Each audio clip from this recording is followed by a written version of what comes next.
Assalamualaikum warahmatullahi wabarakatuh. Jumpa lagi bersama Rantau Channel ya teman-teman. Hari ini kita mau reaction videonya Dunia Salep ya teman-teman. Jangan lupa kunjungi channelnya Dunia Salep. Oke, kita mau reaction ya teman-teman. Oke teman-teman, jangan lupa subscribe, like, dan komennya ya teman-teman. Oke, kita mulai. Kita tonton sama-sama ya teman-teman. Kenapa dia berbicara dengan bahasa Indonesia tanpa pengalaman tinggal di Indonesia? Siapakah dia? Di video ini, saya akan mencoba menjelaskan semuanya. Perjalanan bahasa Indonesia ke Ukraina. Bahasa Indonesia sangat diminati oleh mahasiswa Universitas Taras Shevchenko di Kiev, Ukraina. Saat ini di universitas terbesar dan terbaik di Ukraina itu, sedikitnya 50 mahasiswa S1 belajar bahasa Indonesia, dan puluhan lainnya sedang mempersiapkan diri untuk menempuh jenjang S2. Duta Besar luar biasa dan berkuasa penuh Republik Indonesia untuk Ukraina, Armenia, dan Georgia, Yudi Krisnandi mengatakan para mahasiswa dengan mahasiswa sangat fasih mempraktikkan bahasa Indonesia. Mereka pun menceritakan ihwal awal ketertarikan mereka mempelajari bahasa Indonesia, termasuk selama proses belajar yang menurut mereka sangat menarik sehingga bahasa Indonesia lebih mudah dipelajari. Para mahasiswa ini juga pernah mengikuti program Dharma Siswa dalam kunjungan dan tinggal di Indonesia. Perjalanan mereka ke Indonesia sepenuhnya dibiayai Kementerian Pendidikan dan Kebudayaan serta difasilitasi KBRI Kiev, Ukraina. Dua mahasiswa yang sudah menyelesaikan pendidikan sarjana bahasa Indonesia di Universitas Taras Shevchenko, Tatiana dan Marsha, menyatakan keinginannya untuk terus mengembangkan pengetahuannya. Tidak hanya bahasa, tetapi juga kebudayaan dan aspek keindonesiaan lainnya. Tatiana mengharapkan dengan kunjungan ini bisa menambah pengetahuan serta bermanfaat untuk meningkatkan hubungan kerjasama dan membuka peluang seluas-luasnya bagi Indonesia dan Ukraina. Duta Besar Yudi Krisnandi mengapresiasi upaya Universitas Taras Shevchenko untuk terus mengembangkan prodi bahasa Indonesia di Ukraina. Kedutaan dan pemerintah Indonesia selalu siap membantu dan mendorong universitas melalui pemberian materi literasi dan memfasilitasi program-program universitas yang terkait dengan pengembangan prodi bahasa Indonesia. Program studi bahasa dan sastra Indonesia di universitas ini dibuka pada tahun 1997.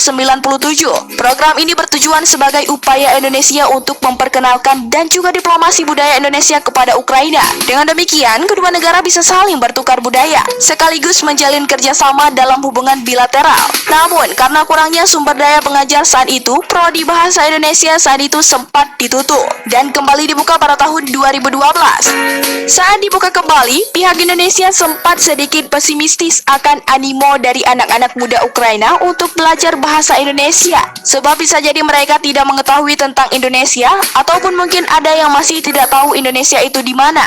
Ternyata realitanya mengagetkan. Anak-anak muda Ukraina berlomba-lomba mendaftarkan diri. Sekitar 100 calon mahasiswa mendaftar ke program studi yang baru dibuka saat itu. Padahal kuota yang telah ditetapkan pihak universitas hanya 10 kursi. Sekarang, setiap tahun universitas hanya menerima 8 mahasiswa. Ukraina merupakan pecahan Uni Soviet. Penduduknya sekitar 42,5 juta jiwa, tanpa menghitung warga Crimea, wilayah yang diduduki Rusia, yang membuat hubungan kedua negara memanas sampai sekarang. Total, sampai saat ini prodi bahasa dan sastra Indonesia yang bernaung di bawah Institut Filologi telah meluluskan 12 wisudawan S1 dan 7 S2. Sedangkan jumlah total mereka yang menuntut ilmu di prodi yang sama mencapai 38 mahasiswa. Sebagian besar mahasiswa yang melamar memang mengaku tidak mengetahui tentang Indonesia. Yang terpenting bagi mereka adalah bisa masuk ke universitas negeri dulu. Ini bisa dimaklumi karena mahasiswa yang diterima di universitas ini seluruh biaya hidup dan belajar mereka ditanggung pemerintah. Yang mengembirakan, begitu masuk perkuliahan mereka benar-benar menunjukkan komitmen untuk belajar. Untuk S1 dan S2, mata kuliahnya antara lain Bahasa Indonesia, Dialektologi, Novelistika, dan Drama Indonesia. Mahasiswa di sini semua sangat antusias. Semua sangat aktif bertanya, mereka juga terus berusaha menambah wawasan tentang Indonesia. Mereka juga mempelajari penulis Indonesia mana yang namanya sedang melambung, film apa yang sedang ramai diperbincangkan, atau pemilu yang akan dihelat tahun depan. Dalam jurusan Bahasa dan Sastra Indonesia, dan saya sangat berterima kasih kepada Wisma, kepada Ibu Terbesar, kepada semua pegawai. Tetiana Melnik, mahasiswa Prodi Bahasa dan Sastra Indonesia mengatakan, saya suka Andrea Hirata dan Di. Laskar Pelangi itu sangat menyentuh, sedangkan Di selalu berhasil membuat saya berpikir dalam. Saat ini ada 3 pengajar di program studi Bahasa Indonesia, 2 diantaranya pengajar tetap dari universitas, yaitu Alexandra Burovska dan Anggraini Agustin yang merupakan alumnus FISIP Universitas Indonesia yang bersuamikan warga Ukraina. Sedangkan Prabowo, alumnus sastra Rusia Universitas Indonesia, merupakan tenaga pengajar bantuan dari KBRI. Prodi Bahasa dan Sastra Indonesia juga mendapat bantuan tenaga pengajar dari Kemenristek Dikti melalui program SAM atau Scam for Academic Mobility and Exchange. BIPA, Bahasa Indonesia untuk penutur asing. Bagi mahasiswa Ukraina, bahasa Indonesia tergolong mudah dipelajari, setidaknya dibandingkan dengan bahasa Ukraina yang memakai aksara Sirilik. Bahasa Ukraina berbeda dengan bahasa Rusia. Bahkan karena kuatnya sentimen anti-Rusia di sana, pelajaran bahasa Rusia, bahasa utama di era Uni Soviet dulu, dihapus dari kurikulum. Tata bahasa Indonesia yang tidak terikat waktu seperti bahasa Inggris juga membantu memudahkan para mahasiswa. Kosakata dalam bahasa Indonesia juga tidak dikelompokkan dalam bahasa feminim dan maskulin, alias netral seperti di bahasa Perancis, Jerman, dan Rusia. Pola struktur bahasanya juga sederhana. Yang agak sulit mereka kuasai adalah bunyi eng atau ng, baik sebagai awalan dalam bahasa percakapan maupun akhiran dalam bahasa tulisan. Sebab bunyi itu tidak ada dalam bahasa Ukraina. Margarita Bukova yang pernah mendapat beasiswa Dharma Siswa ke Indonesia mengaku ia sempat bingung saat berada di Yogyakarta selama 9 bulan. Namun kemudian ia pun berkesempatan ke Jakarta dan Bali. Di Jakarta dan Bali orang bicaranya lebih cepat, itu yang membuatnya tidak bisa cepat menguasai bahasa Indonesia lisan. Dari bahasa, keingintahuan para mahasiswa Ukraina terhadap Indonesia akhirnya meluas. Mereka antusias sekali menonton film Tenggelamnya Kapal Van der Wijk dan Filosofi Kopi di Kelas. Tapi mahasiswa Prodi Bahasa Indonesia di Ukraina tidak suka mempelajari kisah percintaan, seperti sinetron Ada Apa Dengan Cinta yang sukses mencatat box office. Ini menunjukkan wawasan mereka memang sangat luas tentang Indonesia. Tak hanya sekedar tahu nama, bahkan berita-berita yang trending di Indonesia pun kerap mereka ikuti. Biarpun Ukraina jauh dari Indonesia dan sebagian masyarakat Ukraina mungkin tak tahu Indonesia di mana, namun dengan hadirnya Prodi Bahasa Indonesia di Tara Shevchenko telah menambah keingintahuan mereka yang kuat dengan tanah air Indonesia, termasuk tentang hal-hal yang kecil, misalnya kebiasaan orang Indonesia memakai sarung. Pria Indonesia kalau tidur kan pakai sarung, atau tentang cabai dan sambal. Padahal di Ukraina sendiri tidak ada makanan yang pedas. Bukan itu saja, mahasiswa di sini sudah pandai memperagakan 2 tarian tradisional Indonesia, tari pendek dan tari batik.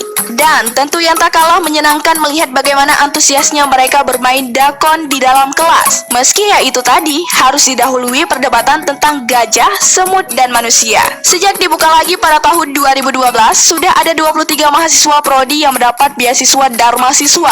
Kesempatan ini tentu saja sangat membantu para mahasiswa untuk lebih mengenal bahasa dan budaya Indonesia. Apalagi selama ini mereka kerap sulit mendapatkan literatur tentang Indonesia di Ukraina, negeri yang dulu merupakan bagian dari Uni Soviet. Jangankan dalam bentuk fisik buku, versi e-book berbagai karya sastra Indonesia juga tak mudah didapat. Salah satu cara menyiasatinya adalah menonton film yang mengadaptasi karya sastra Indonesia. Belajar langsung ke Indonesia tentu saja juga memperkaya kosakata bahasa lisan mereka.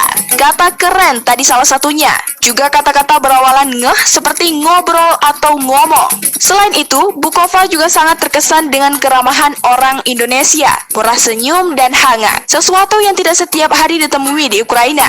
Adapun Yarskovka, dia menyebut orang Indonesia tidak suka jalan kaki, lebih suka naik becak, sepeda motor, atau alat transportasi lainnya, meski untuk jarak yang tak jauh sekalipun. Sedangkan Tatiana Melnik sangat menikmati belajar bahasa Indonesia di Yogyakarta, sekaligus belajar bahasa Jawa. Para mahasiswa Ukraina yang ditempatkan di Jawa, khususnya Yogyakarta, juga berkesempatan belajar tarian-tarian Jawa. Menurut mereka, gerakan tari-tarian Jawa yang halus mudah dipraktekkan, tapi menyesuaikan dengan gamelan itu yang susah. Selain itu, mereka belajar bermain gamelan dan angklung serta menjajal berbagai baju adat daerah.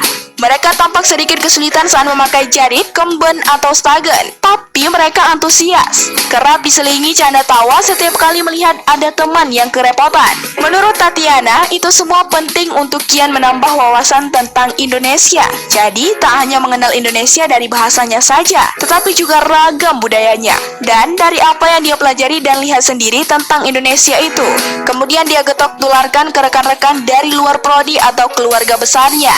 Jadi, semakin banyak warga Ukraina yang mengenal Indonesia. Mereka jadi tahu bahwa banyak kota di Indonesia yang sudah maju dan kaya tempat wisata yang luar biasa.